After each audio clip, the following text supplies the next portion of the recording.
तो दूसरा दिन मस्ती भरा दिन, फुल मस्ती, परंतु इसके लिए एनिमा, स्नान और ध्यान, ये चीजें बहुत जरूरी हैं। आइए आप लोगों के प्रश्नों के उत्तर लेते हैं, उससे पहले एक छोटी सी चर्चा और कर लूं। कल एक भाई हमसे चर्चा कर रहे थे, उन्हें बुखार आ गया। मैं बार बार कहता हूं कि बुखार आना, अगर आपने कहीं पर हमारे सम्मेलन को सुना है, 7 दिवसीय शिविरों को आपने अटेंड किया है, या संस्था में भी आप पहले आए हैं, तो बार बार आपसे कहा जाता है कि बुखार आना बहुत अच्छे लक्षण है। अगर आपको आर्टरी ब्लॉकेज है, अगर आपको अर्थराइटिस है, अगर आपको अस्थमा है, अगर आपको एक्जिमा है, तो याद रखिएगा आपके लिए दुनिया में कोई इलाज है नहीं किसी पद्धति का। हाँ, अगर आपको बुखार आ जाए और वो बुखार भी 102, 103 के ऊपर,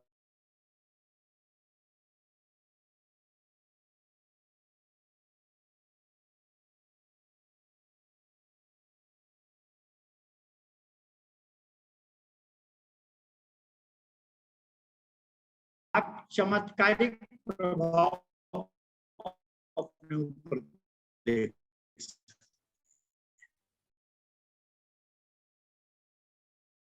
बार कहा जा चुका है, क्योंकि हिप्पोक्रेट्स या आपके कौन से आने वाले हैं, तो इसके लिए परामर्श करके, और आप, हाँ, परामर्श के लिए आप ध्यान रखिए कि चलते फिरते प्रश्न के लिए बहुत महत्वपूर्ण होता है कि जिससे प्रश्न किया जा रहा है, जो उत्तर देने वाला है, वो किस मूड में है। हाँ, प्रश्न करना आपके हाथ में है, परंतु सामने वाला किस मूड में है। अगर वो मूड ठीक नहीं, तो फिर आप वो किसी मूड में है खाने के, और आप जाने की बात करें, तो फिर क्या खाने के समय पकाने की बात तो नहीं की जा सकती ना, ठीक है ना। पकाने के समय खाने की बात नहीं की जा सकती, तो मूड क्या है उसका, ये बहुत महत्व है। इसीलिए प्रश्न उत्तर के लिए हम लोग कहते हैं व्यक्तिगत प्रश्न करने हैं तो हमेशा कमरे में बैठ करके शांति से आइए, कॉफी जमा। चलते फिरते जब आप मुझसे कुछ कहना चाहते हैं, तो हमें भी कुछ काम होते हैं जो करने होते हैं सब। हम भी किसी काम से जब कमरा छोड़ते हैं, तो जरूरी काम से ही कमरा छोड़ते हैं, हम फालतू कमरा नहीं छोड़ते कभी, क्योंकि सारे काम कमरे में ही करते हैं। और वो भी टाइम फिक्स कर रखा गया भाई, क्या जिस समय आपको देख रहे हैं तो हम आप ही को देख रहे हैं, फिर दूसरे काम नहीं करते। हाँ, जब दूसरे काम करते हैं तो फिर इमरजेंसी में तो सारे कामों की ओर से दिमाग हटाया जा सकता है। तो आप लोग व्यवस्था बनाने में सहयोग देंगे, ताकि हम आपकी सेवाएं, हमसे मतलब संस्था, हम आपकी सेवाएं बहुत बढ़िया कर सकें, इसके लिए थोड़ा आपका सहयोग जरूरी होगा। चलिए आइए हम लोग प्रश्नों की ओर बढ़ते हैं। ये कहते हैं पैरों का पिछला भाग यानी एड़ियां, टांच बहुत दर्द करते हैं और वजन 80 किलो है, 50 किलो करना है, उपाय। बड़ा सिंपल सी बात है, सिंपल सी बात है कि वजन अगर कम करना है तो वजन बढ़ाने वाली चीज बंद कर दीजिए। वजन बढ़ाने वाली चीज बंद कर दीजिए। अनाज, दूध और दालें। कल आपको आदरणीय श्यामा जी ने बताया था, आज सवेरे भी बहुत आपको विस्तार से बताया था। अनाज, दूध, दालें, ये वजन बढ़ाने वाली चीज। अनाज, दूध, दालों को रोक दीजिए। खूब बढ़िया सीजनल, रीजनल और ओरिजिनल। कितने लोग हैं हम में से जो सीजनल, रीजनल, ओरिजिनल नहीं जानते? एक व्यक्ति है, वो नहीं जानते हैं सीजनल, रीजनल और ओरिजिनल। सीजनल मतलब जिस ऋतु में जो चीज पाई जाती है, रीजनल मतलब जिस स्थान पर जो चीज पाई जाती है, और ओरिजिनल अर्थात जैसी प्रकृति दे रही है, अर्थात कच्चा लिया जाना चाहिए, आग पर चढ़ा हुआ नहीं होना चाहिए। खाली आप 21 दिन प्रयोग करके देखिए। आप इस नवरात्रों में देखेंगे, ये जो लोग juice fasting, water fasting, fruit fasting भी कर रहे हैं, एक भी ऐसा नहीं होगा जिसका वजन बढ़े। वजन कम ही होना है। और जहां तक टांच दर्द है, ये यूरिक एसिड की वजह से आता है। एड़ी में जो दर्द आता है, ये यूरिक एसिड की वजह से आता है। इसके लिए करेला, टमाटर, काकड़ी, 2 करेला, 2 टमाटर, 1 खीरे का जूस कुछ दिन लगातार ले डालिए, और इसके साथ दोनों समय एनिमा, दोनों समय स्नान, दोनों समय ध्यान, थोड़ा पैरों के सूक्ष्म व्यायाम। आप पाएंगे कि 3 से 4 दिन में ही आराम होने लग गया, 7 दिन में बिल्कुल खत्म हो जाएगा, परंतु 21 दिन फिर भी कर डालिए, आप देखेंगे कि हमेशा के लिए चमत्कारिक असर। कम उम्र में दांत बहुत दर्द करते हैं, हिलने लगे हैं, दांत बहुत खराब हो गए, कृपया उपाय बताएं। देखिए साहब, दर्द का मतलब गैस, और गैस का मतलब गोबर। अगर गैस नहीं हो, गोबर नहीं होगी तो गैस नहीं होगी, और गैस नहीं होगी तो दर्द नहीं होगा। दर्द चाहे दांत में है, दर्द चाहे आंत में है, माल सड़ा है। अगर दांत में दर्द है तो हो सकता है कि आंत में भी सड़ा हो या दांत में भी सड़ा हो। बाकी जगह है तो कहीं ना कहीं आंत में ही सड़ा है, पर दांत में भी माल सड़ सकता है। तो अगर रात को आप बिना ब्रश किए सो गए, बिना साफ किए कुल्ला ब्रश के सोए, खाना खा के, तो दांत में सड़ेगा, तो सवेरे तक वहां भी गैस फॉर्म कर देगा, दर्द पैदा। इसलिए आंत की सफाई एनिमा और वमन से कर दीजिए, और दांत की सफाई अब दर रहा है, हिल रहा है, तो ब्रश मत करिएगा, कोई भी पाउडर ले लीजिए, पेस्ट ले लीजिए, नहीं हो तो कुछ नहीं मिले तो सरसों का तेल और नमक ऐसे अच्छी तरह मिलाइए और खूब गम की मसूड़ों की मालिश कीजिए।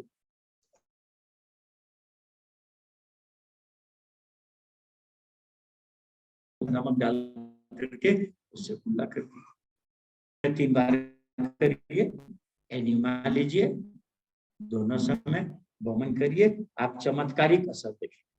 ध्यान करते समय चक्रों, मूलबंध, आज्ञा चक्र पर स्पंदन, पीड़ा विशेष क्यों होती है? ये आपका मानसिक ही है कि किसी चक्र पर पीड़ा हो रही है, ये आपकी मानसिक स्थिति हो सकती है। चक्र पर पीड़ा नहीं होगी, बाकी शरीर में पीड़ा आ सकता है, कहीं भी वायु है, इसका कारण वायु। अगर वायु नहीं होगी तो स्पंदन भी नहीं होगी, पीड़ा भी नहीं होगी। परंतु चक्रों पर, अब चक्र आपके कहाँ हैं, कैसे चक्रों पर हो रहा है, ये सब मानसिक स्थिति है। आप कहें कि हाँ साहब मेरे नाभि चक्र मेरे पेट में हो रहा है, आप कह सकते हैं कि मेरे इंद्रिय के मूल में हो रहा है, आप कह सकते हैं मेरे गले में हो रहा है। तो जरा सोचने वाली बात कि गले में स्थित है चक्र, गला नहीं है चक्र, गले में स्थित है, गले में चक्र पर आपके है, उसकी सूक्ष्म स्थिति का ज्ञान तो अभी किसी को है नहीं कि नाभि में कहाँ पर है। नाभि चक्र पर है, नाभि पर मणिपुर चक्र है, परंतु अगर मेडिकल साइंस के अनुसार कहें तो नाभि में कहाँ है साहब, वो ढूंढते रहिए, एक्सरे करा लीजिए, अल्ट्रासाउंड करा लीजिए, तो आपको कैसे मालूम पड़ा कि आपके मणिपुर पर वो है? नहीं समझ में आ रही? तो इसीलिए दर्द, हाँ, अगर दर्द है, स्पंदन है, तो गैसेज और ध्यान में जब जाते हैं तो ध्यान की 2 बाधाएं लिखी हैं। पहली बाधा वहां पर लिखा है लय, और दूसरी है विक्षेप। लय माने शरीर की नींद का आ जाना या शरीर का तकलीफ देना, और विक्षेप माने मन का भागना या संस्कारों पर निकलना। अगर लय है तो अनाज को कम कीजिए, और विक्षेप आ रहा है तो सेवा को बढ़ाइए। अगर आप में से कोई मुसलमान भाई बैठे होंगे या मुसलमान भाई फर्क में आप रहे होंगे, तो आपको थे नमाज पढ़ने और रोजे गले पड़ गए, आप डट डट करके खाते रहेंगे और ध्यान करना चाहेंगे तो ध्यान नहीं होगा, पूजा नहीं होगी। इसके साथ तब बहुत जरूरी है, और कहा लिखा है कि अगर रोजे किए और जकात नहीं किया तो रोजे कबूल नहीं होंगे।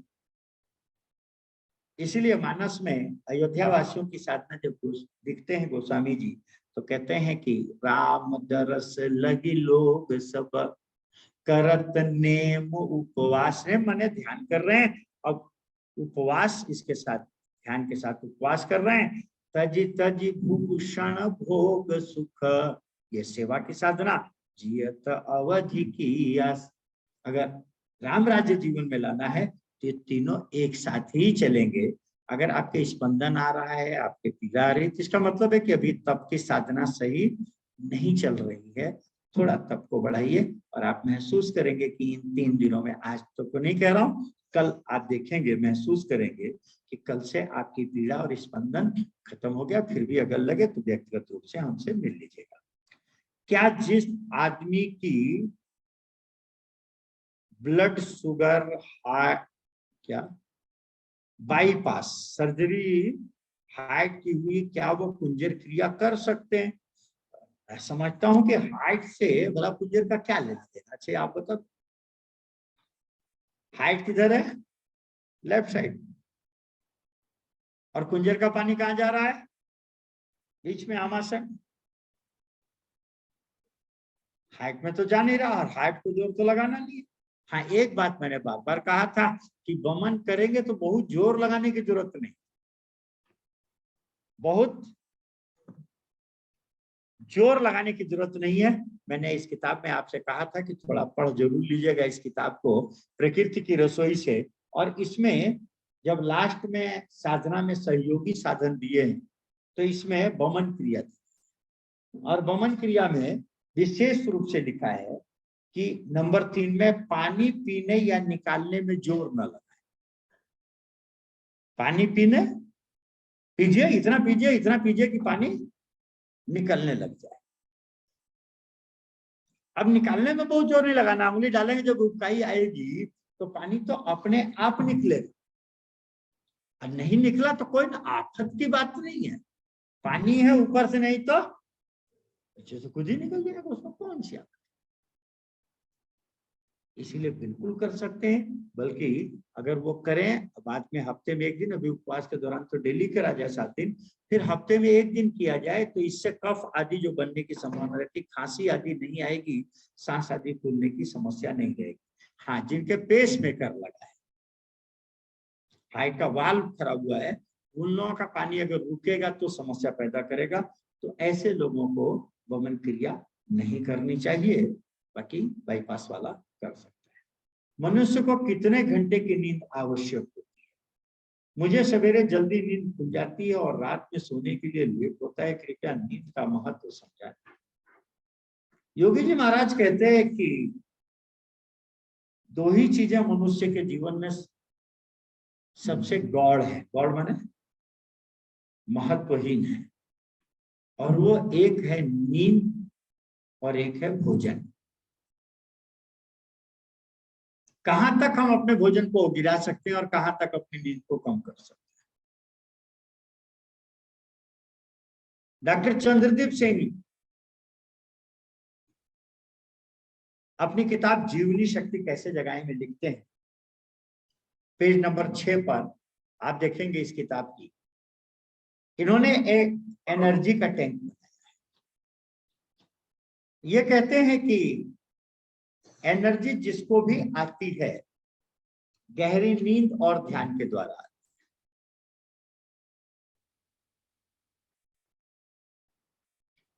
एनर्जी कहां कहां खर्च होती है, इन्होंने इसका टैंक बना दिया। सबसे कम फिजिकल में, फिर फिजियोलॉजिकल है, मेंटल है, इंटेलेक्चुअल है, इमोशनल है।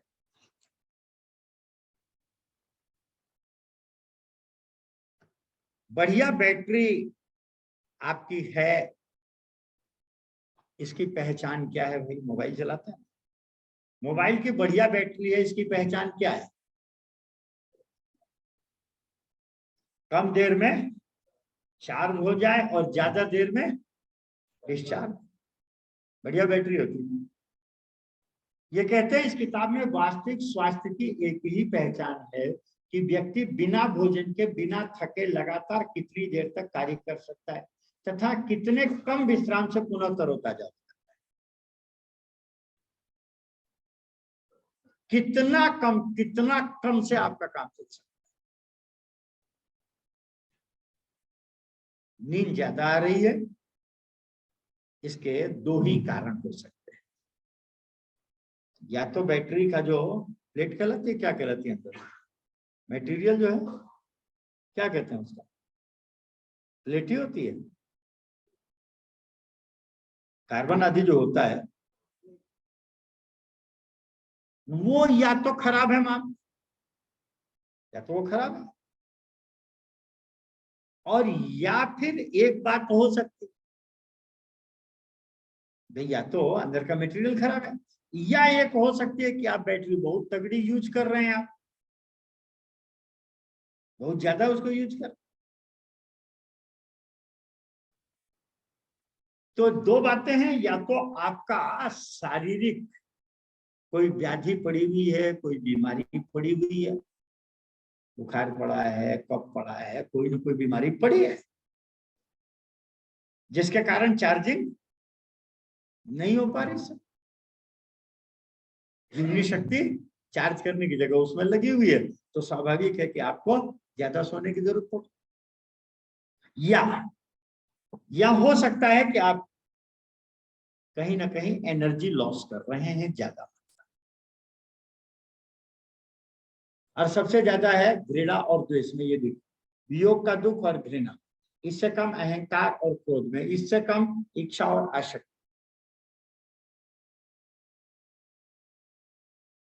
पूज्य योगी जी महाराज को हम लोगों ने देखा था कि 2 घंटे से ज्यादा नहीं सोते। गीता में भगवान कृष्ण ने अर्जुन को बूढ़ा केस कहा है।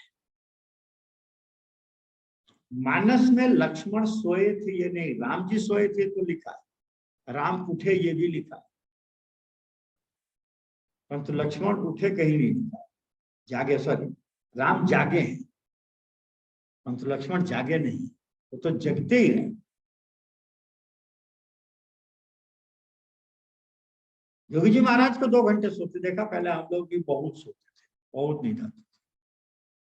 हमेशा कोशिश करते थे कि कोई भी ट्रेन सुबह 5 बजे पहुंचने वाली न ली जाए किसी कीमत पर, चाहे जो कुछ, क्योंकि उठे कौन सवेरे। अब कोशिश करते हैं कि जहां भी जाए 5 बजे की पहुंचने वाली ट्रेन ले जाए, भले वेटिंग रूम में 1 घंटे इंतजार कर लिया जाए। क्योंकि घृणा और द्वेष जितना कम होता जाएगा, नींद उतनी कम होती जाएगी जितना आपका सीजनल, रीजनल और ओरिजिनल भोजन में होता है। जितना अनाज की मात्रा, क्योंकि अन्न को पचाने में बहुत एनर्जी, अनाज पृथ्वी तत्व है, आलस से लाता है, नीचे खींचता है। जितना कम होता जाएगा उतनी नींद कम होती जाएगी। मेडिकल साइंस हालांकि 8 घंटे नींद कहती, परंतु हमने साधकों को देखा है कि 4 से 5 घंटे बहुत ज्यादा है।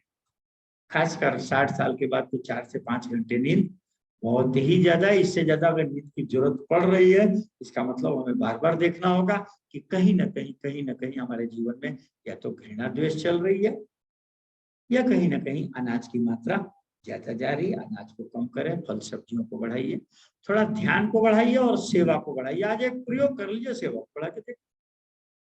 हमें याद है साहब, ये बात तब समझ में नहीं आती है थी, परंतु अब समझ में आती जब से साधना में जुड़े। कि पहले हम लोग हॉस्टल में पढ़ा, तो जब हॉस्टल में पढ़ते थे तो होली दिवाली जब छुट्टी होती थी, वेकेशन होती थी, तो घर जाने का बड़ा एक उत्साह होता था और सोचते थे कि घर जाएंगे तो खूब रात को बात करेंगे, भाई बहन सब लोग इकट्ठे होंगे, खूब बात करेंगे देर तक, और फिर सवेरे देर तक सोएंगे आराम से। परंतु देखा, बात तो देर रात तक हो जाती थी, पर सवेरे अपना टाइम से उठ जाते थे और कोई थकान और कोई कुछ नहीं होता था। याद होगा आप लोगों को, अगर जो लोग हॉस्टल में पढ़े, तब ये बात समझ में नहीं आती थी कि ऐसा क्यों। पर तब बात समझ में आई कि जहां घृणा और द्वेष होगा वहां एनर्जी लॉस ज्यादा होगा और चार्जिंग की ज्यादा जरूरत पड़ेगी। जहां प्रेम होगा, क्षमा दया होगी, वहां पर चार्जिंग की बहुत कम जरूरत पड़ेगी। बहुत कम चार्जिंग से वो बैटरी फुल हो सकती है। इसीलिए जिसको ज्यादा नींद आती है, थोड़ा सा अपने को देखना है।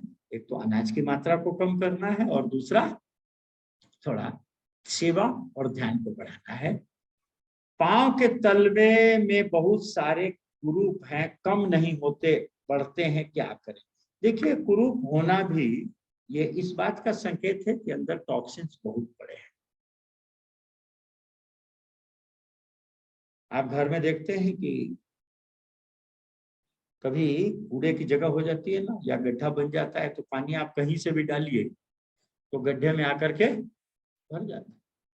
कहीं से डालिए उसी गड्ढे में भर जाता है। तो होता क्या है कि जब एक जगह चुन लेती है नेचर किसी भी चीज के, अब किसी को सिर दर्द होता है तो आप देखेंगे चाहे वो रात्रि जागरण कर ले, ज्यादा खा ले, कुछ भी करेगा तो उसको हमेशा पहला अटैक सिर दर्द ही होता है।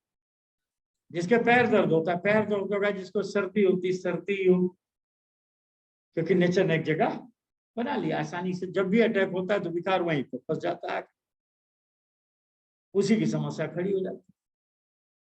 जहां भी होता है जिसको भी तकलीफ, चाहे वो दर्द होता हो, चाहे सर्दी होती हो, चाहे उसको कमजोरी आती हो, जो भी है।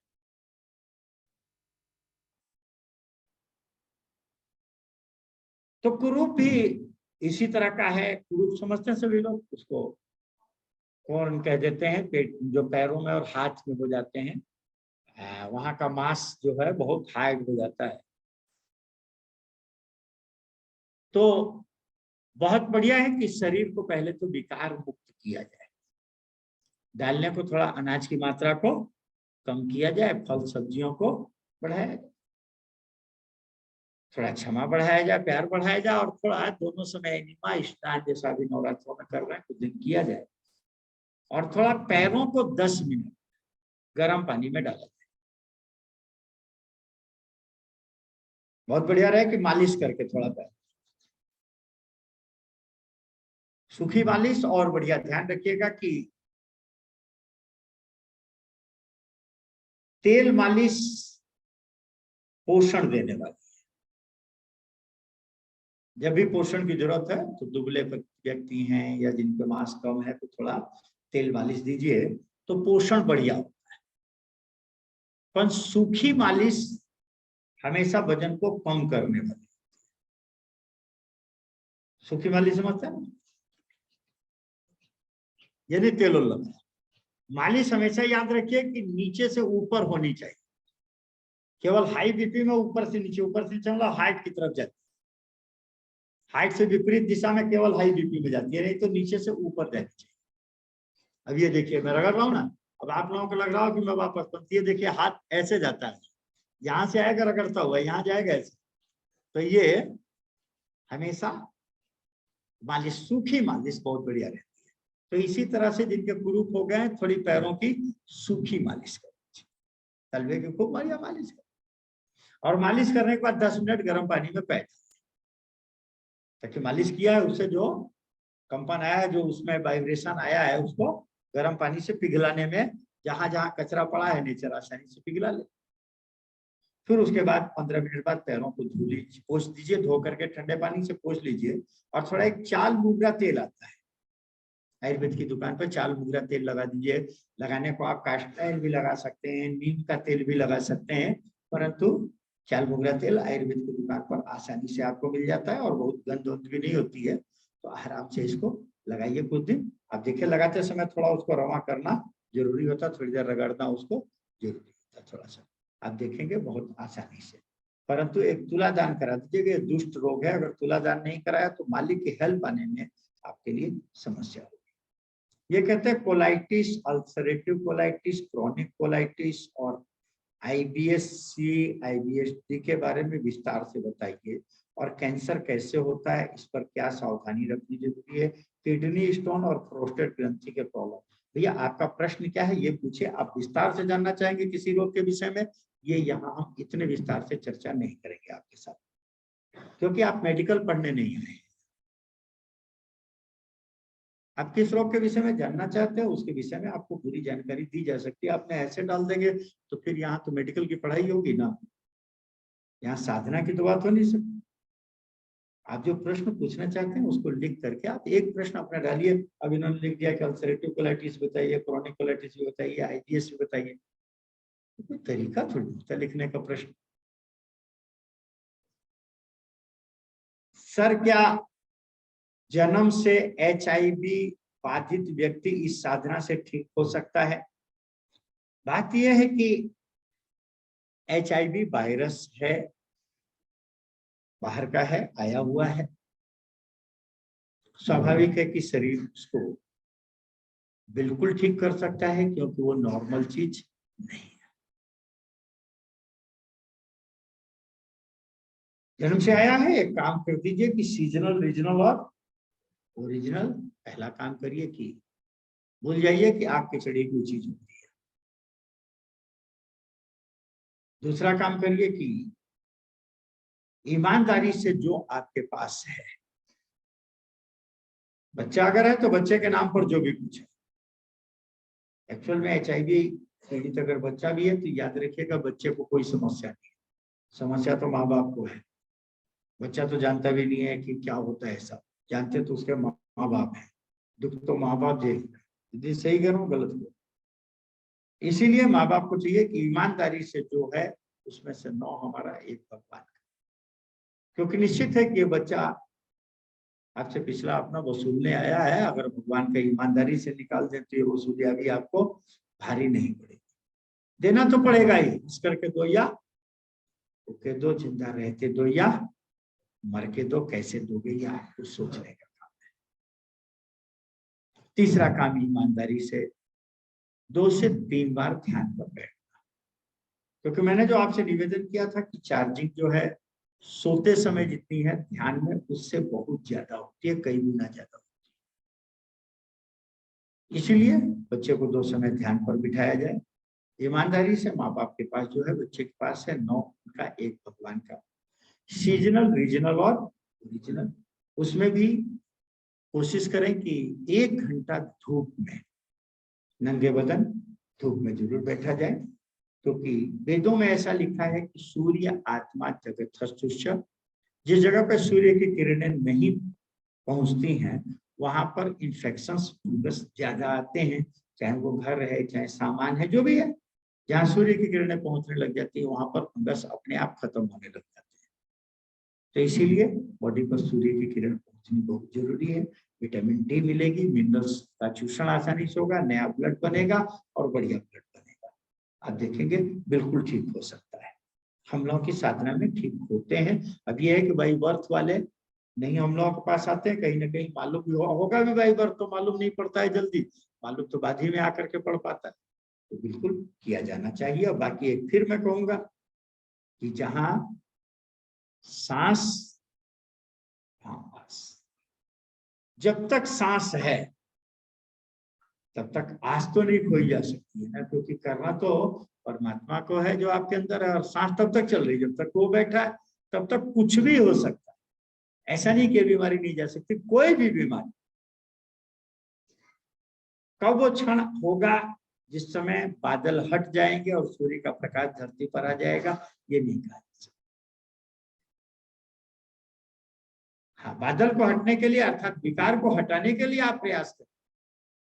शरीर में विकार है, मल हटेगा संतुलित आहार के द्वारा, अम्ल हटेगा युक्त युक्त उपवास के द्वारा, इच्छाएं और आसक्तियां हटेगी विवेकपूर्ण सेवा के द्वारा, और अहंकार हटेगा विधिवत ध्यान के द्वारा। अगर ये हट गए तो तीनों स्तरों पर दैहिक, दैविक, भौतिकता पा राम राज्य नहीं कहू का यही राम राज्य है। ये नहीं लिखा है कि किस उम्र के लिए, किस उम्र में राम राज्य आ सकता है ये नहीं कहा जा सकता, अर्थात सबके आ सकता है। अस्थमा के लिए क्या करना है, पथरी के लिए क्या करना है,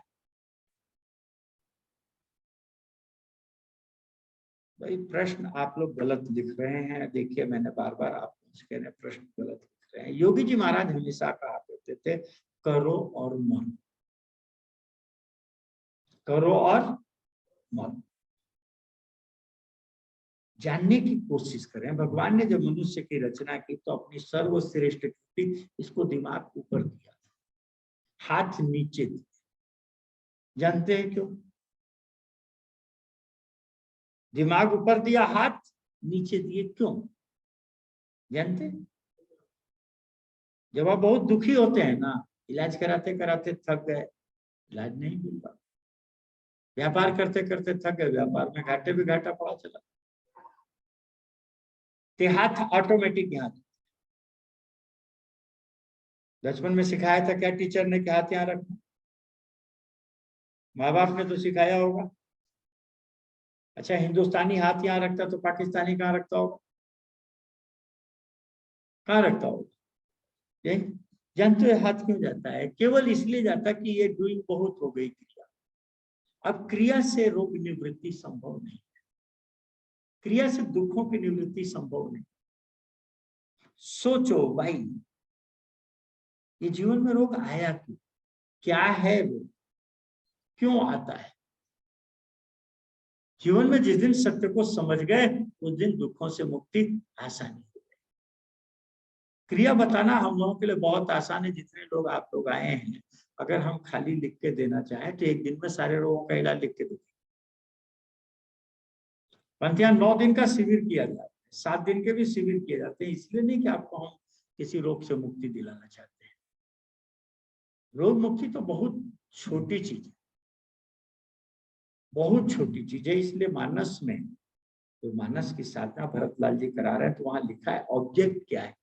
बोले राम दरस लगी लोग सब। ऑब्जेक्ट वहां कोई रोग मुक्ति नहीं, कोई चिंता मुक्ति नहीं, कोई थकावट मुक्ति नहीं। राम दरस लगी लोग सब, करत नेम उपवास। ध्यान के साथ उपवास कर रहे हैं, और किस लिए कर रहे हैं? ऑब्जेक्ट है राम का दर्शन। कोई बिजली लेने जाए, बोले बिजली साहब, बिजली विभाग से बिजली खिंचवाने, बोले किस लिए बिजली चाहिए तुझे? बोले साहब बल्ब जलाना है, खाली इसलिए बिजली चाहिए। कोई पूछे कि बिजली किस लिए चाहिए, बल्ब जलाने के लिए चाहिए क्या? अरे भाई बिजली आने तो दो, पंखा भी चला सकते हो, टीवी भी चला सकते हो, मोबाइल भी चला सकते हो, माइक भी चला सकते हो, कूलर भी, एसी भी सब चला सकते हो। इसीलिए यहां जब आए हैं तो ये जानने की कोशिश कर कि रोग का कारण क्या है। जितना भी अस्थमा का रोग, अस्थमा अचानक नहीं आता। जब भी अस्थमा होगा तो देखेंगे उससे पहले उसको सर्दी हुई। सर्दी कहते हैं, क्या कहते हैं? जुकाम कहते हैं। गुजराती में क्या कहते हैं? सर, मराठी में क्या कहते हैं? सर्दी, खोखला। खोखला नहीं, खोखला अलग।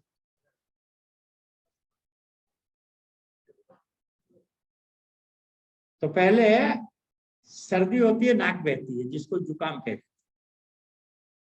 जब जुकाम होती है आप डॉक्टर के पास जाते हैं, डॉक्टर साहब जुकाम हो गया, डॉक्टर साहब कहेंगे आजकल मौसम ऐसा चलता है, या सर्दी लग गई है भाई, लो दवाई खा लो, ठीक हो जाओ। अब दवाई ले आते हैं, ठीक भी हो जाता। पर कुछ दिनों बाद फिर डॉक्टर के पास पहुंचते, फिर कुछ दिनों बाद डॉक्टर के पास पूछा अब क्या हुआ भाई? बोले डॉक्टर साहब दवाई तो बड़ी कमाल की थी, एकदम सर्दी चली गई, जब एकदम नाक बहना 3 दिन में ही ठीक हो गया था, दूसरे दिन ठीक। आए किस लिए भाई? बोले डॉक्टर साहब आजकल कुछ खराश होती है, खराश। क्या कहते हैं? गले में खिचखिच। बोले खराश हो गई है। डॉक्टर कहेगा आजकल मौसम ऐसा, अक्सर सर्दी के बाद खराश हो। आप फिर दवाई ले आते हैं। मैं विस्तार में बहुत नहीं जा रहा हूं उसकी चर्चा। फिर आप दवाई ले आते हैं, कुछ दिनों बाद फिर पहुंचे, अब क्या हुआ डॉक्टर भाई? आपने कहा डॉक्टर साहब कमाल है, आप तो इतने बढ़िया डॉक्टर हैं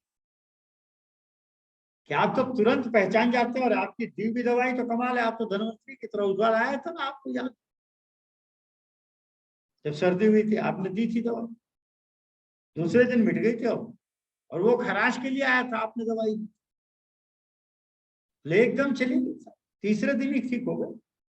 अब किस लिए आया भाई? बोले डॉक्टर साहब खोखला हो गया, उधरस खांसी हो गई है।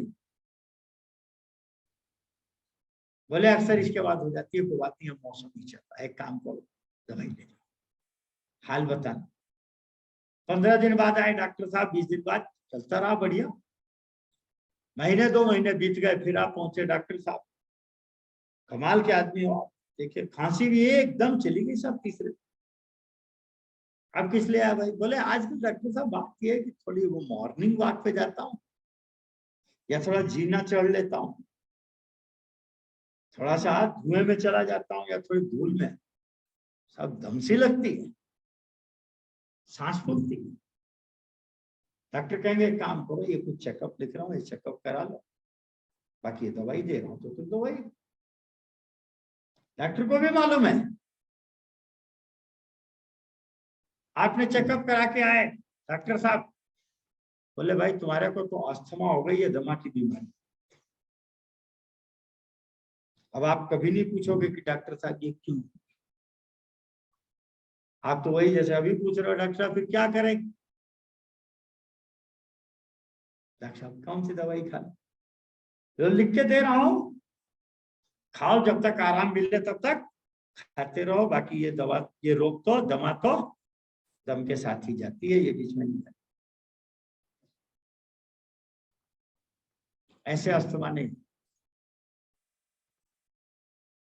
आपने समझा ही नहीं था और आप दवाई ले आए।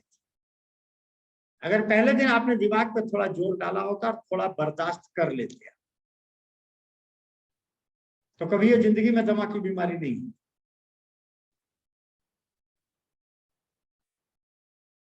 कभी चिक्की, क्या कहते हैं, खड़ नहीं, चिक्की खड़, चिक्की जो खाने वाली होती है, गुड़ पट्टी, क्या कहते हैं, गज्जक, गुड़ पट्टी, खाली गुड़ या चीनी की जो बनाई जाती है, गुड़ पट्टी कहते हैं ना।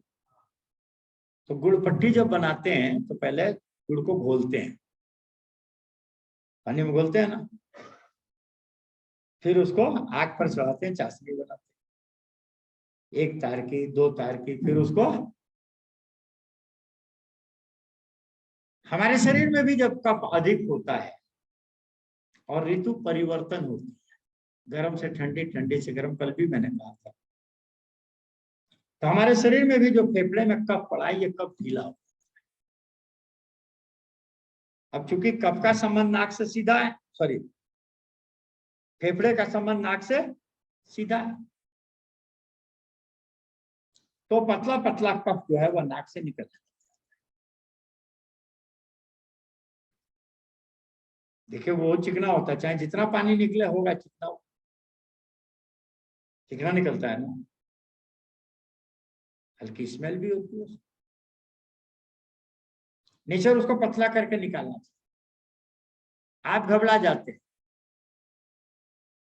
आप या तो देसी काढ़े घर में ये ले लो, वो ले लो, वो ले लो, वो, या तो देसी आप यूज करते हैं, नहीं तो विदेशी यूज करते हैं, दवाई लिया, डॉक्टर के पास जाते हैं, डॉक्टर कहता है कि इन्फेक्शन हो गए हैं, डॉक्टर कहता है मौसम बदला, सर्दी लग गई है, डॉक्टर तेज दवाई देता है। सर्दी लग गई है, इन्फेक्शन, तो इन्फेक्शन से तो कीड़े मारने के लिए तेज दवाई देगा, या सर्दी लग गई उसके लिए तेज दवाई। तो जो तेज दवाई लाई जाती है, जस्ट आपने उस शरबत को आग पर चढ़ा दिया तो चाशनी बन जाएगा कि नहीं बनेगा, तो वो कभी गाढ़ा हो जाता है, और गाढ़ा जब हुआ तब नाक से सीधे नहीं आ पाता।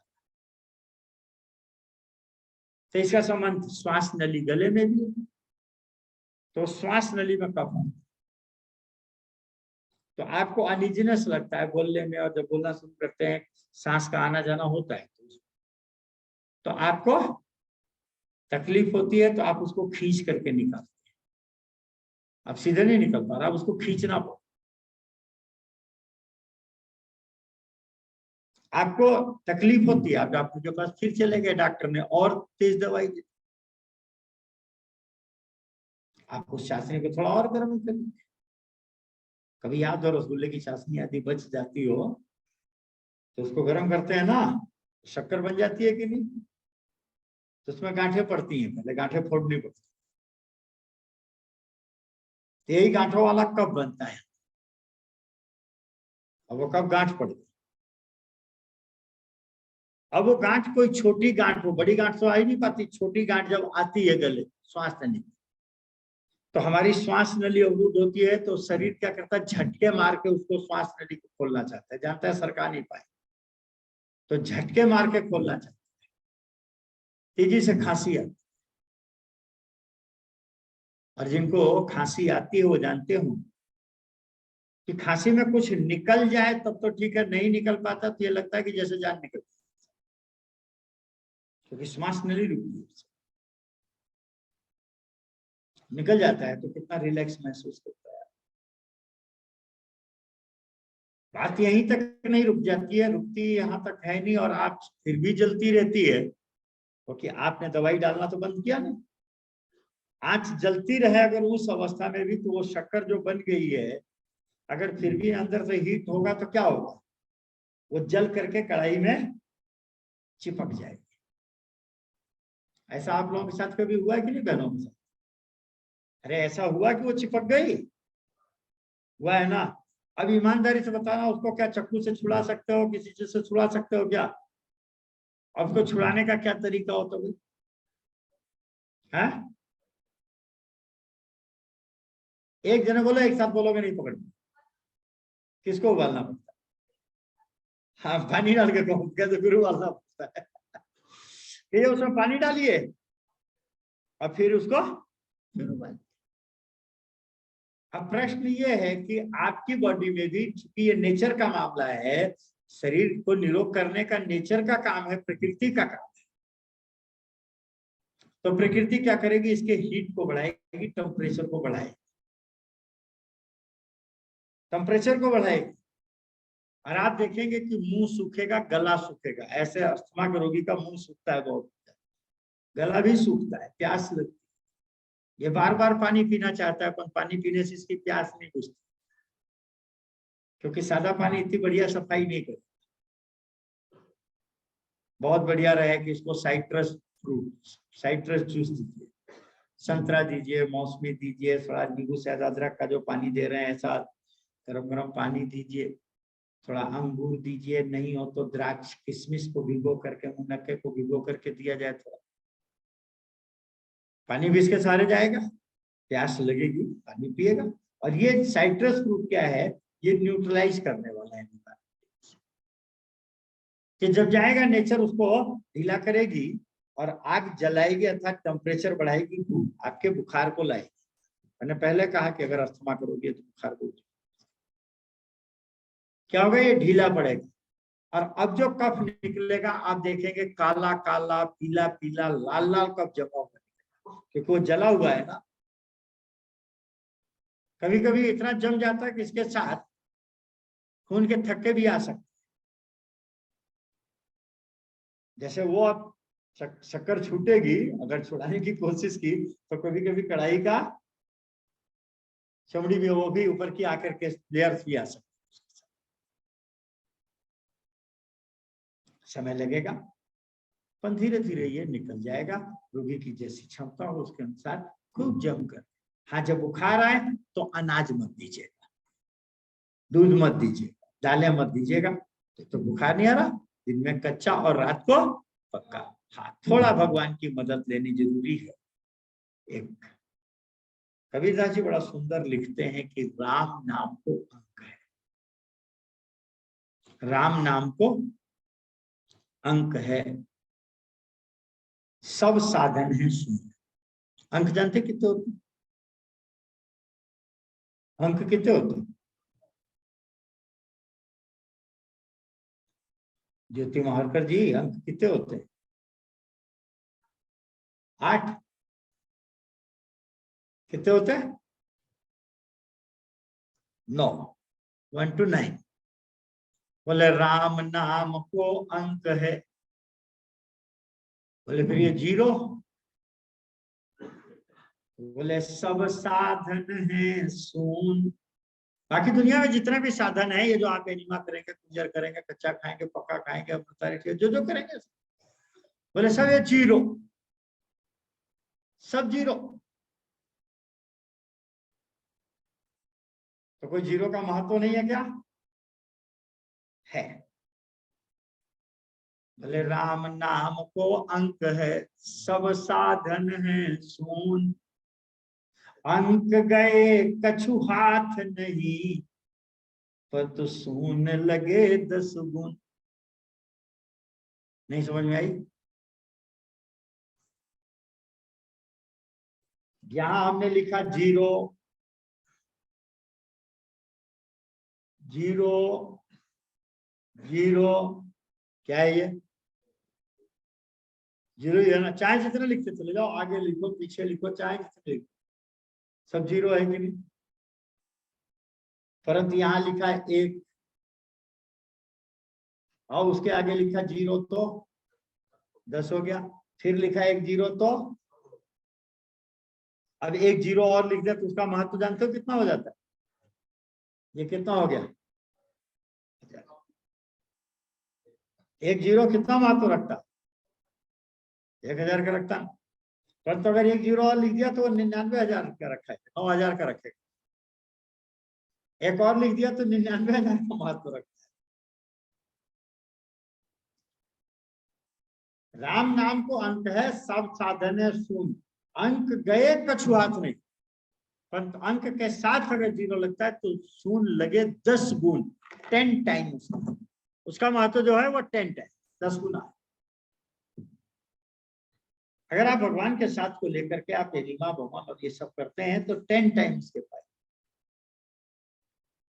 इसीलिए अस्थमा का रोगी, या मैंने आर्टरी ब्लॉकेज बताया, आर्थराइटिस रोगी बताया, ये जितने रोगी हैं असाध्य रोगी, ईमानदारी से भगवान को अपने जीवन में शामिल करें, ध्यान को बढ़ाएं, थोड़ा संपर्क और उसके नियमों का पालन। आप चमत्कारिक असर देखेंगे कि आपकी बीमारी कितनी आसानी से। थोड़ी मदद कर दीजिए। हाँ, अब नेचर ने कप को फुलाया तो थोड़ी मदद कर दीजिए। आमाशय की सफाई, गोमन से, मलाशय की सफाई, एनिमा से, त्वचा की सफाई, स्नान से, और मन की सफाई ध्यान से, ताकि नेचर आसानी से निकाल सके। विशेष रूप से थोड़ा पैर के तलवों की मालिश और 10 मिनट गर्म पानी में पैर डालना दोनों समय बहुत जरूरी है। पैर के तलवों की मालिश से ब्लड सर्कुलेशन बढ़िया रहेगा, फेफड़े को बहुत जोर नहीं लगाना पड़ेगा, हार्ट को जोर नहीं लगाना पड़ेगा, ब्लड सर्कुलेशन। इसलिए तलवे की मालिश और 10 मिनट गर्म पानी में पैर डालना। अगर भगवान को शामिल नहीं किया तो फिर नेचर अकेले जोर में कितना कफ निकाल पाएगी? कफ के उहार तो आएंगे, सांस तो फूलेगी, निकलना तो चाहेगा, बुखार भी आएगा, पर तो कफ निकल नहीं पाएगा। उस समय समस्या बहुत है। बहुत बढ़िया रहे कि पुराने सामान को बिल्कुल घर से बाहर निकाल करके फेंकिए जो आप यूज नहीं करते। अस्थमा समझ में आ गया सब आपको? अब ये कफ पड़ा रहेगा तो स्वाभाविक है कि अगर ये ब्रोंकल में स्वेलिंग भी ला सकता है तो उसको ब्रोंकाइटिस कह देते हैं। अगर ये कफ पड़ा रहेगा तो इन्फेक्शंस भी आएंगे इसमें, स्वाभाविक है। कफ पड़ा रहेगा तो नेचर उसमें प्रयास करेगी तो ये आपका ट्यूबरक्लोसिस की भी स्थिति आ सकती है। कोई भी इसमें बिगड़ाव आ सकता है। हो सकता है कि बहुत अगर पड़ा रहे तो इसमें एबनॉर्मल सेल भी डेवलप हो सकते हैं। तो कफ के साथ अस्थमा के साथ साथ हो सकता है कैंसर की भी पोजीशन बन जाए अंदर, क्योंकि माल सड़ेगा तो जहां कूड़ा वहां कीड़ा पैदा हो सकता है। तो इसीलिए जहां तक हो सके जितनी जल्दी इसको कर दें उतना बढ़िया है। अब रही कि पथरी के लिए क्या करना है, तो ध्यान रखना है पथरी कहीं भी वहीं पर डेवलप होती है जहां पर एसिड्स रुक सकते हैं। पथरी वहीं पर डेवलप होगी जहां एसिड्स रुक सकते हैं, क्योंकि जो पथरी होती है ये पत्थर नहीं होता, ये एसिड्स ही होता है। अब पित्ताशय में पित्त इकट्ठा होता है इसलिए पित्ताशय की पथरी हो सकती। किडनी में जो फिल्टर होता है ब्लड, वहां तो वो मूत्र भी एसिडिक हो सकता है इसलिए वहां भी हो सकती है। मूत्राशय में तो मूत्र इकट्ठा होता ही है इसलिए वहां भी हो सकती है। शुक्राशय में भी हो सकती है। तो जहां जहां, क्योंकि एसिड्स पहले लिक्विड में होता है, बाद में वो जो पड़ा रहेगा तो वो सॉलिड, तो उसका जो क्रिस्टल होगा, फिर आपका पानी में भी क्रिस्टल अगर एसिड घुलता रहेगा तो वो क्या करेगा, उसी पर जमता होता रहेगा। आप लोग देखते हैं घर में बाल्टी आदि होती हैं ऐसी लोहे आदि की, तो आप उसमें से पानी निकालते रहे, भरते रहे, तो नीचे उसके सफेद रंग का, अब बाद में वो इतनी मोटी परत हो जाती है। तो हमारी बॉडी में भी यही होता है, जहां जहां एसिड इकट्ठे हो सकते हैं वहां वहां पथरी बनती है। आपके इलाज क्या करना, कुछ नहीं करना, केवल अल्कलिनिटी को बढ़ा दीजिए, क्षारीयता को बढ़ा दीजिए। जितनी सब्जियां हैं सभी क्षारीय हैं, जितने फल हैं सभी क्षारीय हैं, जितने ड्राई फ्रूट्स हैं सभी क्षारीय हैं, जितना एनिमल प्रोडक्ट है ये एसिडिक है, दूध, दही, घी, अंडा, मांस, मछली। जितने नट्स हैं ये भी एसिडिक है, पहचान है जो समान भाग में अलग हो जाते हैं, जो भी ड्राई फ्रूट या जो भी दाल। इसका शब्द है द्विदल। चना, मूंग, मूंगफली, काजू, बादाम, ये सब एसिडिक है। दालों का एसिड एक बार को खत्म किया जा सकता है अगर 8 घंटे तक पानी में डुबो देते हैं, तो दालों का या ड्राई फ्रूट का, नट्स का आप एसिड्स खत्म कर सकते हैं, पर एनिमल का नहीं कर सकते। एनिमल प्रोडक्ट को, इसलिए एनिमल प्रोडक्ट को आपको सख्ती के साथ रोकना ही पड़ेगा। दालों को लेना है तो अंकुरित करके रात को भिगो दीजिए, बल्कि सुबह भिगोइए, शाम को कपड़े में बांधिए, दूसरे दिन अंकुरित हो जाएगा तो उसको आप यूज कर सकते हैं। जहां तक हो सके अनाजों को कम कीजिए, अनाजों में भी खासकर गेहूं बहुत एसिडिक है। बाकी खूब सब्जियां, खूब फल, 4 रास्ते सफाई के खोल दीजिए। हमाशे की सफाई गोमन से वाला, कब आपकी पथरी निकल गई आपको मालूम ही नहीं पड़ा। इसमें वेजिटेबल जूस विशेष, खासकर सफेद पंपकिन, कल बात चल रही थी आगरे का पेठे वाला जिसके मिठाई बहुत ही अल्कलाइन है। पीले वाला भी कोड़ू अल्कलाइन है। अल्कलाइन फूड जितना बढ़ता जाएगा, जूस बढ़ता जाएगा। तरबूज का जूस है, ये करेला टमाटर आप लेते हैं, करेला टमाटर खीरे का जूस, ये भी सुपर अल्कलाइन है। ये अदरक शहद पानी लेते हैं, ये भी सुपर अल्कलाइन। टोटल जूस 7 से 8 गिलास, 10 गिलास तक पिला दीजिए, बढ़िया। बजाय सादा पानी पीने के वो ये सफाई करना, हाँ प्यास लगे तो उसकी जगह तो पानी।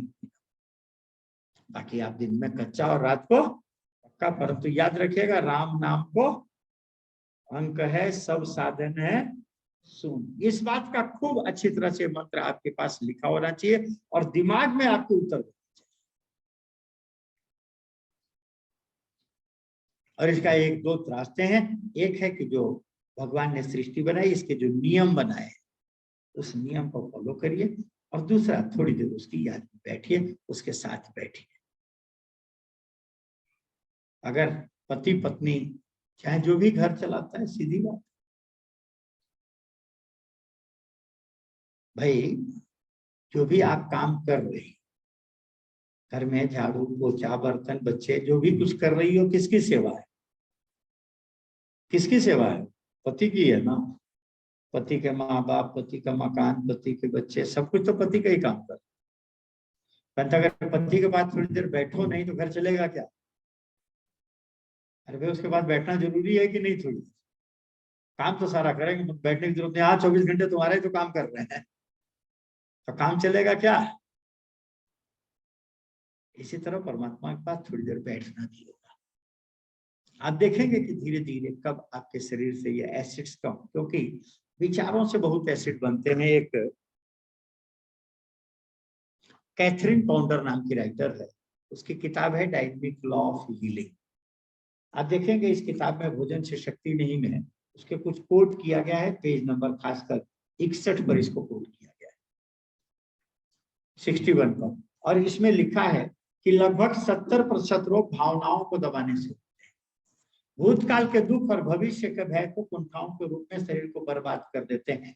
घृणा के विचारों से शरीर में एक विषैला पदार्थ उत्पन्न होता है, जिसे यदि प्रेम के द्वारा निष्प्रभावी न किया गया तो जान तक ले सकता है। और इसके लिए ध्यान की साधना बहुत जरूरी है, सेवा की साधना बहुत जरूरी है। जरूरी, बहुत जरूरी।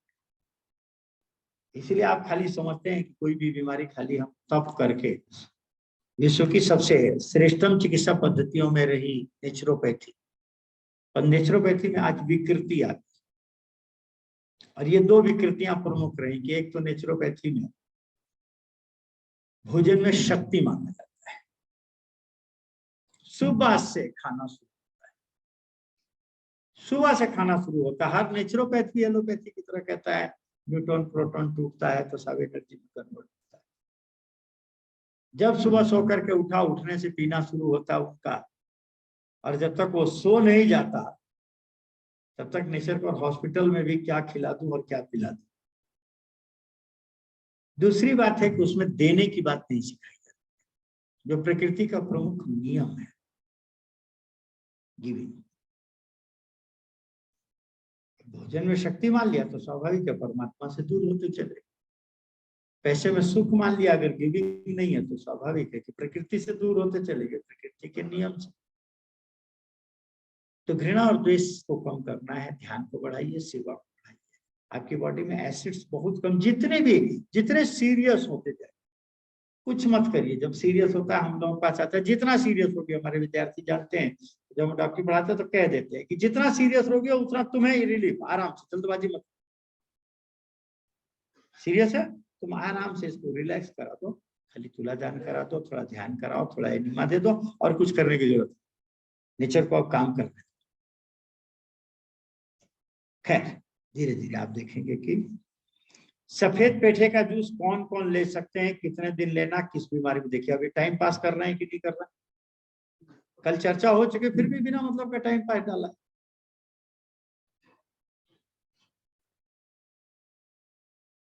मैंने कल कहा था कि सुपर अल्कलाइन होता है, सुपर अल्कलाइन लेता है तो कोई भी ले सकता है, सीधी बात, किसी बीमारी में ले सकता है। साधना ध्यान के लिए बैठते हैं तब मन ही नहीं लगता, बड़ी बेचैनी होती है। स्वाभाविक है कि जिस बैंक में आपका खाता होता है वो बैंक को आप अपनी कहते हैं, उस बैंक में बड़ा मन लगता है आपका, सही है कि नहीं। जिसमें खाता होता मन लगेगा कि नहीं, हम तो खाते हो, और मन तभी लगेगा जब उसमें लेन देन करते रहो, लेन देन करते रहोगे, है कि नहीं बैंक वाले भाई साहब। लेन देन करते रहोगे तो आपका मन लगेगा, आपको अच्छा लगेगा, बैंक वाले भी आपको अच्छे लगेंगे, बैंक वालों को भी आप अच्छे लगेंगे। और आप बैंक से लेते रहे तो उस बैंक की तरफ मुंह घुमाओगे, वहां का बैंक का कोई कर्मचारी अधिकारी दिखाई दे गया तो दूर से मुंह छिपा लोगे, और हो सका तो देश छोड़ करके भी भाग जाओ। हाँ बैंक तो बैंक रही, गलत तो नहीं कह रहा हूं। आप बेटी को देते हो तो बेटी में मन लगता है, बेटे को देते हो तो बेटे में मन लगता है, पत्नी और पति को देते हो तो पत्नी और पति में मन लगता है। आप दुकान में लगाते हो माल तो दुकान में मन लगता है कि नहीं लगता, वहां से भागता नहीं है। ईमानदारी से जीवन भर परमात्मा से लिया ही है, अगर दिया नहीं तो मन कैसे लगेगा। चलो कोई बात नहीं, अभी टाइम है, करके देख लो। अरे अभी तो दूसरा दिन हुआ है ना, करके देख लो, परसों से मन लगता है कि नहीं। कुछ आज से बांटना शुरू, देखो कुछ चीजें उसको बांटना, नया नहीं तो पुराने को निकालो, कुछ निकालना शुरू करें, कुछ बांटना शुरू करें, आप देखेंगे आपका मन लगेगा। थोड़ा अनाज की मात्रा को कम करिए, क्योंकि हम उसके तरफ उपवास करने के लिए इसलिए तो जब उसकी तरफ जाने के, अब अनाज अगर डट डट करके लोगे तो नींद आएगी कि बोला ध्यान में मन। अगर आसक्तियां पड़ी रहेंगी तो आपका मन बाहर भागेगा कि अंदर जाएगा। इसीलिए ध्यान की गति अगर करनी, आपको अगर परमात्मा में मन लगाना है तो थोड़ा वितरण को बढ़ाइए और थोड़ा तप को बढ़ाइए। लकवा ठीक हो सकता है क्या? बिल्कुल ठीक हो सकता है पैरालिसिस। मैंने आपसे बार बार कहा है, शिविरों में अपने बार बार कहा है कि सीजनल, रीजनल, और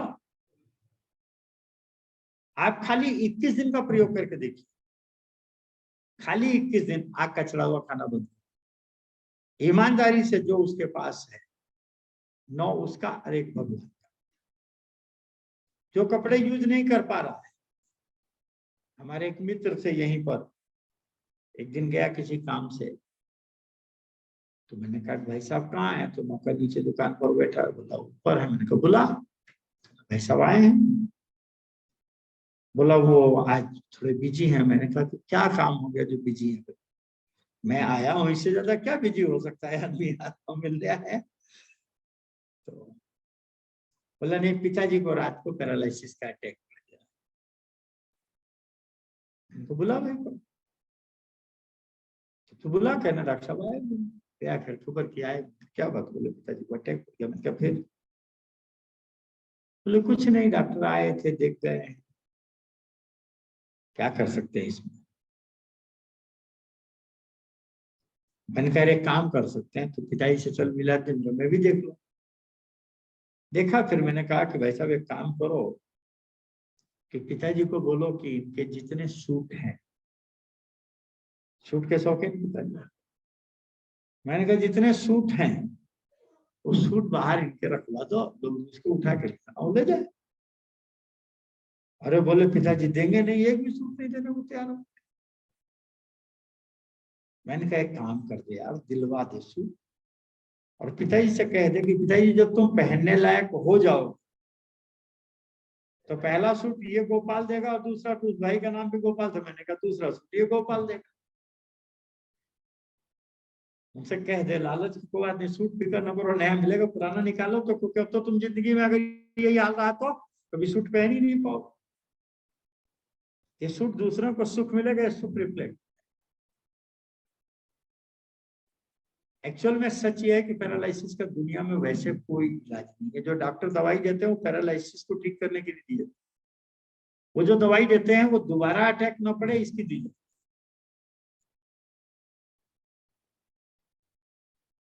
परंतु अगर सीजनल रीजनल ओरिजिनल हो जाए, ईमानदारी से पहला काम तुलादान करा दीजिए, जो है उसके पास उसका एक उपाय।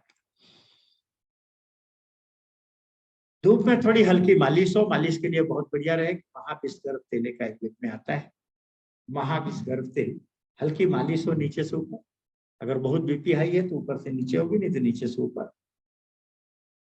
एनिमा दोनों समय गुनगुने पानी का, वो मन कर सकता हो तो करा दिया जाए, नहीं कर सकता हो तो कोई बात नहीं। और सीजनल रीजनल और ओरिजिनल जो भी खाए, जो भी। अभी तक जितने भी केस रहे मेरे, अभी तक 38 साल हो गया डॉक्टरी में, एक भी हम ये नहीं कह सकते कि पैरालिसिस का हमारा रोगी ठीक नहीं हुआ। खासकर साधना में आने के बाद तो गारंटी है इस बात की। अगर वो करेगा तो बात कर रहा हूं, क्योंकि एलोपैथी में तो डॉक्टर को करना होता, चाहे ऑपरेशन करे चाहे इंजेक्शन लगा। यहाँ रोगी को करना होता, रास्ता हम बताएं। और एक केस में खासकर पैरालाइज जो खास केस रहा है वो सूरत का है। हमारा लागू भाई था सूरत का, सूरत के हमारे जड़पिया और ये सब जानते हैं, विजय भाई तो नहीं रहे, विजय भाई के साथ ज्यादातर जुड़ा था। तो उसको एक्सीडेंट में कमर से नीचे का हिस्सा पैरालाइज हो गया था, और यहाँ तक पैरालाइज था कि लैट्रिन बाथरूम का सेंस भी नहीं था, भी नहीं सकता था कभी नहीं। पहली बार हमारे किसी शिविर में किसी के माध्यम से जुड़ा, और बाद में वो व्यक्ति टेलरिंग का काम करता है, उसकी बहुत बढ़िया पकौड़े की दुकान है सूरत में, कुंभालिया भजिया करके, ताप्ती नदी के किनारे। भजिया कैसे खाई जाती है, पकौड़े, हमने तो जिंदगी में पहली बार वहां देखे तब समझ पाया। हाँ, नहीं तो मैं जानते नहीं था कि पकौड़े ऐसे भी खाए जा सकते हैं क्या। हाँ, वो बार बार कहा करता जब ठीक हो गया डॉक्टर साहब चलिए पकौड़े खाने, चलिए पकौड़े खाने। मतलब पता नहीं इतनी दूर पकौड़े खाने जाइए कोई। अरे ठीक है, 2 पकौड़े 4 पकौड़े हम लोग खा लेते हैं, और 1.5 पाव खा लेंगे। कहता बार बार। एक बार हमारे पीजे भाई बोले कि चलते हैं, जड़पिया भाई बोले चलते हैं जी डॉक्टर साहब, टाइम है, सब कार्यक्रम जरा थोड़े कम होते थे ऐसे। चले गए सब, देखा तो वहां देखा मैंने लोगों को कि वो परात में तुलते हैं 1-1 किलो 2-2 किलो, और खा के फिर रखो हाथ। बड़ा गजब मैंने देखा, और बनते भी बहुत बढ़िया। तो उस व्यक्ति ने पहली बार, तो इसलिए याद है मुझे वो व्यक्ति। तो ऐसे कितने केस, एक नहीं, तो साइड का या तो लेफ्ट साइड या राइट साइड का पड़ गया। क्योंकि लुई पुणे ने अपनी किताब में लिखा है कि पहला संचय अग्र संचय होता है। अग्र संचय अगले भाग के रोग होते हैं, उल्टी है, दस्त है, जुकाम है, खांसी है। जब हम उस विकार को दबाते हैं तो ये विकार ऊर्ध्वगामी या अधोगामी होता है, ऊपर चढ़ता है या नीचे। ऊपर चढ़ता है तो हार्ट को पकड़ता है, फेफड़े को पकड़ता है, नाक को साइनस आदि होता है, या नीचे उतरता है तो फिर स्वप्न दोष आदि की बीमारियां आती हैं, या नीचे के साइटिका आदि के रोग आते हैं, इस तरह के रोग आते हैं। परंतु जब इस विकार को फिर दबाया जाता है तो पार्श्व संचय होता है, लेफ्ट साइड और राइट साइड में जाता है विकार। तो किसी किसी का देखा होगा, ये पूरा हिस्सा मालूम पड़ा दर्द कर रहा है, ये हिस्सा काम नहीं कर रहा, कमजोर हिस्सा, लेफ्ट या राइट, डॉक्टर कह देता है न्यूरोलॉजिकल केस है, क्योंकि अब इसमें डॉक्टर कुछ भी नहीं कर सकता, उसकी पकड़ में नहीं आएगा कि विकार संचय हो चुका है। और तीसरी स्टेज में पार्श्व संचय स्पाइन कार्ड को पकड़ता है। तो स्पाइन कार्ड को पकड़ता है तब ये पैरालाइसिस है या नपुंसकता है, ये सब बीमारियां आती हैं, ये बालों का झड़ना है, ये सब बीमारियां ये फोर्थ स्टेज की कहलाती है। पागलपन है, मिर्गी का दौरा है, ये सब चौथी स्टेज। स्टेज मतलब बीमारी की स्टेज नहीं है, ये विकार संचय की स्टेज। तो धीरे धीरे इसमें समय लगता है, बाकी 21 दिन में चमत्कारिक असर देखा जा सकता है। अगर प्रारंभिक है तो 21 दिन में ठीक भी हो सकता है, पुराना है तो समय लेता है। फिर से एक बार बार बार कह के, मैं बार बार नहीं कहूंगा, अभी कह रहा हूं, राम नाम को अंक है, सब साधन है शून्य, अंक गए कछुहात नहीं, सुन लगे 10 गुण। इस बात का सभी लोग ध्यान रखेंगे कि भगवान को अगर छोड़ करके हम समझते हैं कि ठीक कर लेंगे खाली खाने पीने से, तो याद रखिएगा कि ये प्रकृति अधूरी है, प्रकृति जड़ है, प्रकृति जड़ है, खूब अच्छी तरह से याद रखिएगा। आप चेतन को जड़ से ठीक नहीं कर सकते, इसमें चेतन का भी महत्व है, ये नहीं कि जड़ का महत्व नहीं है, जड़ का भी महत्व है। अरे भाई, रोटी आटे से बनेगी, रोटी आटे से बनेगी तो बनाने वाला महत्वपूर्ण है कि नहीं है? अब ये कहेंगे कि आटा महत्वपूर्ण नहीं है, आटा भी महत्वपूर्ण है, परंतु आटे की जगह वो किसी और से भी, अब चले जाइए, जैसे वो छत्तीसगढ़ में मैंने देखा, उन्होंने चावल घोल के ही रोटी बना दी, उन्होंने मत मिले गेहूं का आटा। तो बात यह है कि बनाने वाला अगर दमदार है तो कुछ भी बना सकता है। हाँ, महत्व है वस्तु का भी, ये नहीं कहेंगे कि प्रकृति का महत्व नहीं। ये कहते हैं सफेद दाग के लिए भी उपाय बताइए, अभी आने ही शुरू हुए, 1 रुपए की गोलाई जितने के ही दाग हैं, कृपया को इलाज। बस सिंपल सा वही सीजनल, रीजनल, और ये भी चतुर्थ संचय कहलाता है। जब विकार नहीं निकाल पाता है शरीर तो चमड़ी के नीचे डाल देता है। कल ही मैंने चमड़ी पर विस्तृत चर्चा की थी। बाकी जिनको सफेद दाग हो गए हो, सीजनल, रीजनल प्रयोग करें। लगाने के लिए उस पर बहुत बढ़िया रहे कि एक जात्यादि तेल आता है, जात्यादि तेल, थोड़ा उसको लगाया जाए। मौका लगे तो पत्ता गोभी और खीरा पीस करके लगाया जाए, बहुत चमत्कारी। नहीं हो तो किसी 1.5 फुट नीचे साफ जगह की मिट्टी निकाल ली जाए और उसको रात भर भिगो दिया जाए। उस मिट्टी को थोड़ा दिन में 2 बार, एक आधा पौना इंच लेप किया जाए, दिन में 2 बार, बहुत बढ़िया रहेगा। खाने में सीजनल, रीजनल और ओरिजिनल, उसमें भी विटामिन ए प्रधान चीज, जो लाल रंग की है, गाजर है, चुकंदर है, आपका चना है, ये सब बहुत बढ़िया है, इसका प्रयोग कराया जाए। जात्यादि तेल लगाया जाए, 4 रास्ते सफाई के खोल दिए जाए। परंतु इसमें जो ध्यान रखिएगा कि किसी भी तरह से रिफाइंड चीजें, चाहे वो रिफाइंड ऑयल है, चाहे रिफाइंड शुगर है, चाहे जो भी है, रिफाइंड शब्द हटा दीजिए, वो नहीं देना है। और साबुन का प्रयोग धोखे से भी नहीं करना है, क्योंकि साबुन कास्टिक है, ये कभी भी उसको, चमड़ी को सही नहीं आने देगा। आप देखेंगे बिल्कुल ठीक होगा, अगर करने को तैयार हुआ बिल्कुल ठीक होगा। गर्मी के दिनों में पैरों की एड़ियां बहुत फट जाती हैं, कृपया उपाय बताएं। साथ में पैरों का तलवा भी बहुत फट जाता है। बात यह है कि गर्मी का दिन ही होता है कि आप मोजे नहीं पहनते हैं, आप चप्पलें कम पहनते हैं, मैं तो करते हैं। जो फटता है कोई अंदर की खराबी नहीं है, बाहर का कचरा है। जिसके भी पैर ज्यादा फटते हैं समझो वो गंदा रहने वाला भी। हाँ, चलो कुछ गलत बोल दिया क्या? हाँ, गंदगी की निशानी। थोड़ा आप 10 मिनट गर्म पानी में पैर डालिए, रोज रात को 10 मिनट गर्म पानी में पैर डालिए। शुरू में हो तो लोहे के स्क्रबर जो आता है सफाई करने वाला, उससे नहीं होते, कपड़े जो धोने वाला ब्रश होता है, इसी से रगड़ो। फिर गर्म पानी में पैर डाल करके अच्छा साफ करके ठंडे पानी से धो दो, पोंछ दो, और पोंछने के बाद उस पर रात को तेल की मालिश करो। बहुत ज्यादा है, चाल मोगरा भी लगा सकते हैं, नहीं तो कोई भी तेल, नारियल तेल को कुछ मिला के लगा दीजिए, तिल का तेल कोई भी लगा। और ऐसा एक 8-10 दिन करिए तो जितना फटा हुआ है वो ठीक। आगे फिर एक हफ्ते में जब भी आप नहाने जाते हैं तो नहाते हैं तो हफ्ते में एक दिन ध्यान रखें कि नहाने के बाद एंड, ताकि पैर भीग जाएगा, और कपड़े के ब्रश से पैर को रगड़ दिया करिए और फिर अपना नहा लीजिए, धो लीजिए, कोई समस्या आनी ही नहीं। हो सके तो महीने 15 दिन में एक दिन तलवे की थोड़ी मालिश भी किया करिए, ताकि ब्लड सर्कुलेशन वहां पे बढ़िया हो सके। बाकी अब डॉक्टर आदमी हो, आप कुछ तो बताओ, तो हरी पत्तियों का जूस पीजिए, थोड़ा हो सके तो करेला टमाटर खीरे का जूस पीजिए।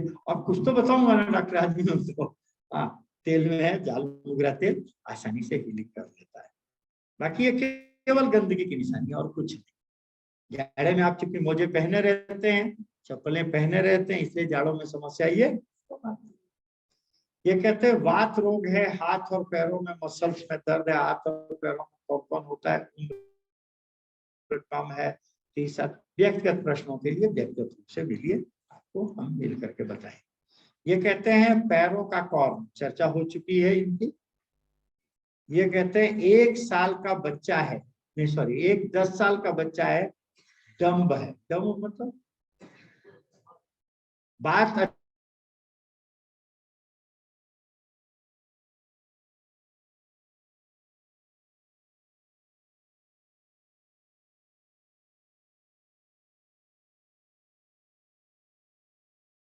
तो मैं समझ नहीं पा रहा हूँ, डम्ब का मतलब नहीं समझ पा रहा हूँ। कोई कह रहा तोतला, कोई कह रहा गूंगा,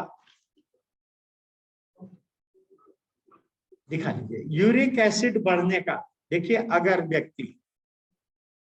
अगर व्यक्ति सुन सकता है तो बोल भी सकता है, अगर बोल सकता है तो सुन भी सकता है। खूब अच्छी तरह याद रखिए,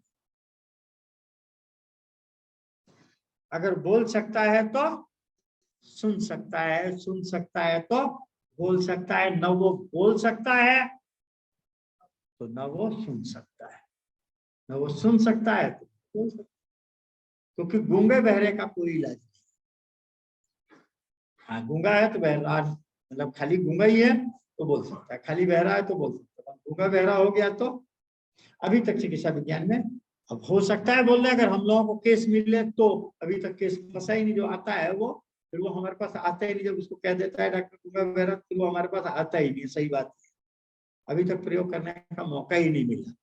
हाँ मिले, एक बात जानता हूँ कि राम जी की कृपा होते देर नहीं लग सकती है, और लिखा है ऐसा शास्त्रों में, आचार्यों ने लिखा है कि चरण कमल बंदों हरि राई, जाकी कृपा पंग गिरी लंगे, अंधे को सब कुछ दर्शाई, बहरो सुने गूंग पुनि बोले, रंग चले सर छत्र धराई, चरण कमल बंदों। मेरे साथियों, इसीलिए मुझे विश्वास है अगर मिलेगा, अभी तक केस रुका नहीं इसलिए मैं दावा नहीं कर सकता हूँ, तो मैं आश्वस्त हूँ कि अगर वो करने को तैयार हो जाए तो कराया जा सकता है। और फिर एक कहते हैं जब तक सांस, तब तक आज इसमें कौन सा हॉस्पिटल में भर्ती है कि मीटर भी चल रहा है, अरे घर में करना है एक बार दिखा दो, बता देंगे क्या करना है कैसे। बाद में सत्संग में आया करेगा, चर्चा करेगा, आप सब कुछ करने में सब। ये कहते हैं यूरिक एसिड बढ़ने का कारण नॉर्मल होने रखने के उपाय बताने की चर्चा हो गई, बता दिया। यूरिक एसिड बढ़ने का कारण भी बता दिया मैंने। ये कहते हैं कि कोलेस्ट्रॉल बढ़ने का कारण क्या है, निवारण के अंतर्गत विस्तृत विवरण बताने की कृपा। देखिए कोलेस्ट्रॉल जो बढ़ता है वो बैड कोलेस्ट्रॉल नहीं बढ़ता है। जब भी बढ़ता है तो, आज 38 साल की डॉक्टरी में मुझे 2 ही केस मिले जिनका गुड कोलेस्ट्रॉल 75 के ऊपर मिला। 70 तक नॉर्मल होता है, 35-40 से 70 तक नॉर्मल माना जाता है। HDL जो हाई डेंसिटी कोलेस्ट्रॉल है, ये गुड कोलेस्ट्रॉल। बाकी सीरम कोलेस्ट्रॉल है, ट्राइग्लिसराइड है, VLDL है, BDL है, ये बैड कोलेस्ट्रॉल कहलाते हैं। और जितना बढ़े हुए मिलेंगे वो बैड कोलेस्ट्रॉल। लीवर जब बनाता है तो बैड कोलेस्ट्रॉल नहीं बनाएगा। कोलेस्ट्रॉल प्रोडक्शन का जो इंचार्ज है वो हमारा लीवर है। हम जो भी खाना देते हैं उससे वो कोलेस्ट्रॉल प्रोडक्ट करता है। जरा भी उसमें फैट है तो उससे कोलेस्ट्रॉल प्रोडक्ट कर देगा। ये लीवर का काम है। स्वाभाविक है लीवर बनाएगा तो खराब कोलेस्ट्रॉल तो बनाएगा। आप जो भी खाते हैं घी दूध जो भी खाते हैं उससे कोई खराब चीज तो खाते नहीं कि खराब कोलेस्ट्रॉल प्रोडक्ट करते। परंतु बढ़ता बैड कोलेस्ट्रॉल है, इसका मतलब है कि जो कोलेस्ट्रॉल निकल जाना चाहिए शरीर से वो निकल नहीं पा रहा है। सिंपल सा इलाज ध्यान रखिएगा कि जो निकल जाना चाहिए वो निकल नहीं। इसीलिए क्या खाएं कि बने नहीं, क्या खाएं कि ये नहीं, बनना नहीं रोकना चाहिए। बनना आपको लुब्रिकेंट चाहिए। अब तो खैर गाड़ियां न्यू मॉडर्न की आ गई है जिसमें ऑयल नहीं पड़ता है। पहले तो पेट्रोल के साथ मजबूरी था ऑयल डालना। ये आपकी गाड़ी तो पुराना मॉडल ही है। इसमें तो परमात्मा ने आज तक मॉडल में कोई सुधार नहीं किया, क्योंकि कोई बदलने की जरूरत उन्होंने आज तक इसमें नहीं समझी। इसीलिए हमारे वैद्यों ने कहा कि भोजन के साथ कुछ स्निग्धता होनी चाहिए। स्निग्ध भोजन के लिए इसलिए चर्चा की है। तो कोलेस्ट्रॉल जब भी बनेगा बढ़िया बनेगा। कम पड़ रहा है तो बैड कोलेस्ट्रॉल, अर्थात जो खराब हो गया वो निकल नहीं पा रहा और खराब तेजी से हो रहा है इसका।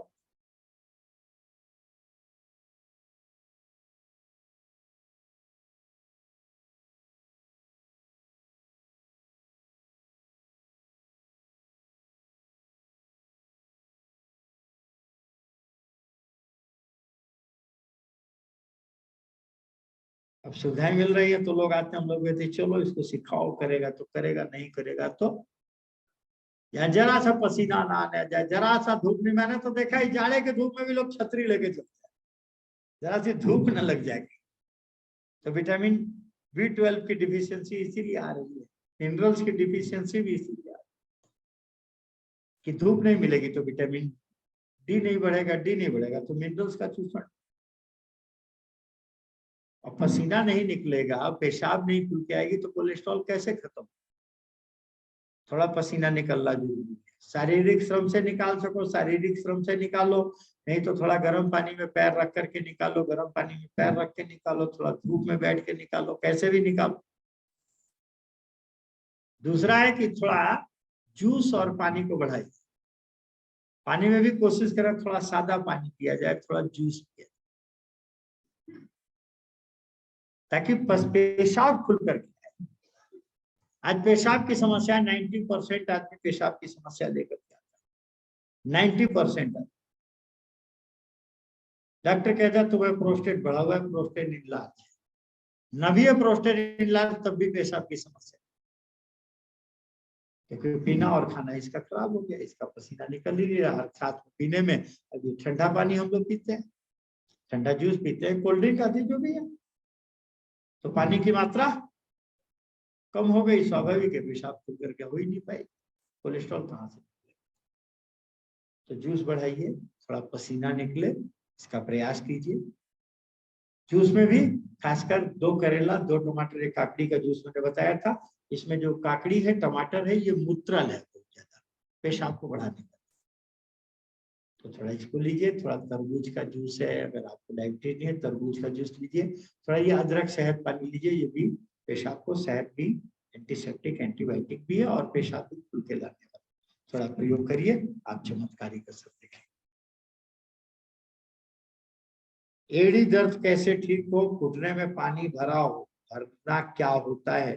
घुटने में पानी भरना तो मैंने नहीं सुना है भाई, फिर भी सूजन आ जाती है। सूजन आई है तो पानी तो रुका ही है।